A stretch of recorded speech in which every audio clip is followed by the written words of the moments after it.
Hi అండి. సిద్ధు జొన్నలగడ్డ ఈ పేరు మనకు తెలిసిందే. చాలా విపరీతంగా లాస్ట్ కొన్ని సంవత్సరాలుగా బాగా వినపడింది. చెప్పాం కదా, డీజే టిల్లు కానించి మన టిల్లు స్క్వేర్ వరకు చాలా మోత మోగిపోయింది. అతని సినిమా వస్తుందంటే చాలా ఉత్కంఠగా అందరూ ఎదురు చూస్తూ ఉండేవాళ్ళు. మన టిల్లు స్క్వేర్ భారీ విజయం సాధించింది. 100 కోట్ల గ్రాస్ కూడా టచ్ చేయడం చూసాం. ఓవరాల్గా అయితే అతనికి ఒక బ్రాండ్ ఉండిపోయింది.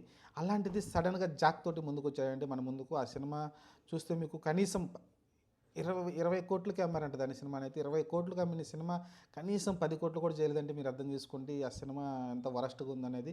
నేనైతే చూడలేదండి, ఎందుకంటే కలెక్షన్లే కదా చెప్పేది సినిమా హిట్ ఆ ఫ్లాప్ అనేది.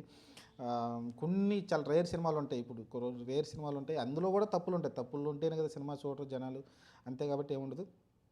కాబట్టి జాక్ అయితే ఓవరాల్గా అయితే చాలా డిజాస్టర్గా మిగిలిపోయింది. చాలా, ఎందుకంటే మరి 4-5 కోట్లే వసూలు చేసింది ఇప్పటి వరకు చూసుకుంటే. మీరు ఈరోజు బుధవారం, నిన్న మంగళవారానికి చూసుకుంటే 4-5 కోట్లు కూడా మీకైతే నెట్ రాలేదంట. మరి దాదాపు 20 కోట్లు 18 కోట్ల నెట్ రావాల్సి ఉంటుంది. మరి అంత అంటే చాలా డిజాస్టర్. నిర్మాతలు చాలా దారుణమైన పరిస్థితులు ఉన్నారు. అలానే నాకు తెలిసి బొమ్మరిల్లు భాస్కర్ ఇంకా సినిమాలు తీయడం కష్టం అనిపిస్తుంది.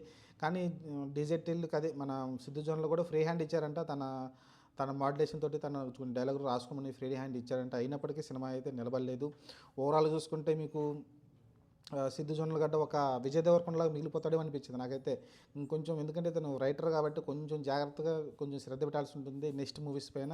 ఎందుకంటే మనం చూసాం కదా, ఒక వెలిగిన విజయ్ దేవరకొండ సడన్గా ఎలా అయిపోయాడు మనం చూసాం. అతని మార్కెట్ అమాంతం పైకి వెళ్ళిపోయింది, పీక్స్కి వెళ్ళిపోయాడు. ఎందుకంటే అర్జున్ రెడ్డి తోటి, గీతా గోవింద్ తోటి చాలా పీక్స్కి వెళ్ళిపోయింది. ఆ తర్వాత నోటా అని వచ్చింది. ఆ తర్వాత డిఆర్ రామిరెడ్డి కావచ్చు, లేకుంటే మీరు చూసుకుంటే వరల్డ్ ఫేమస్ లవర్ కావచ్చు, ఆ తర్వాత ఖుషి కావచ్చు, లేకుంటే ఆ తర్వాత మీరు చూసుకుంటే పూరి జగన్నాథ్ సినిమా కావచ్చు, ఆ తర్వాత ఏది ఫ్యామిలీ స్టార్ కావచ్చు, ఇలా వరుస వరుస తొట్టి అతనికి ఊపిరాడకుండా ఆ సినిమాలు చేస్తున్నాయి. ఎంత 40-50 కోట్లు, కానీ అతని బడ్జెట్ ఎంత పెడుతున్నారో చూశారు కదా మీరు.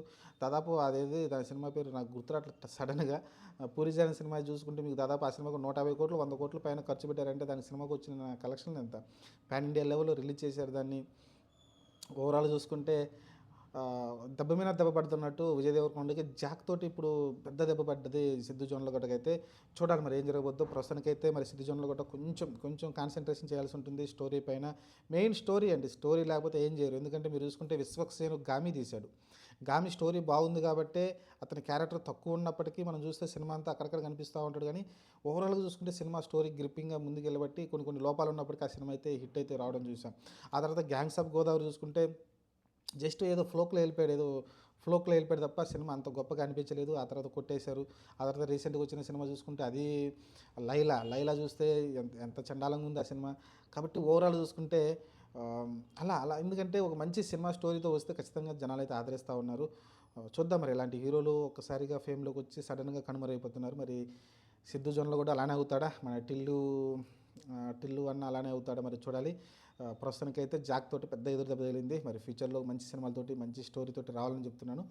వచ్చి బాగుంటుంది. ఎందుకంటే డీజే టిల్లు నుంచి బయటకు రావాలి ఆయన. ఎందుకంటే ఆ 2 సినిమాలు ఏంటంటే జస్ట్ ఆ టిల్లు క్యారెక్టర్ మీదనే, ఆ మాడ్యులేషన్ మీద, ఆ డైలాగ్ మాడ్యులేషన్, ఆ క్యారెక్టర్ బిహేవియర్ మీద జీవితాంతం ఆ టిల్లు తీసుకుంటూ ఉండలేడు కదా. కాబట్టి కొత్త దారి వెతుక్కోవాలి, మంచి స్టోరీతో అయితే ముందుకు రావాల్సి ఉంటుంది. చూద్దాం మరి ఫ్యూచర్ ఎలా ఉంటుందో సిద్ధు జొన్నలగడ్డది. మంచి బ్రైట్ ఫ్యూచర్ ఉండాలనుకుంది. ఎందుకంటే కింద స్థాయి నుంచి వచ్చాడు, మనం చూసాం ఆల్రెడీ. చాలా చిన్న చిన్న సినిమాలు తీసుకుంటూ దాని ముందు సినిమాలు కూడా చూసాం మనమైతే. చాలా సినిమాలు తీసుకుంటూ వచ్చాడు. కానీ ఇక్కడ మన డీజే టిల్ నుంచి మనకు అతనైతే బాగా ఫేమస్ అయ్యాడు. తన ముందు చాలా సినిమాలు ఉన్నప్పటికీ ఫేమ్ కాలేదు. సరే చూద్దాం ఫ్యూచర్ ఎలా ఉంటుందో. ప్రస్తుతానికైతే జాక్ తోటి అయితే పెద్ద దెబ్బ తగిలింది.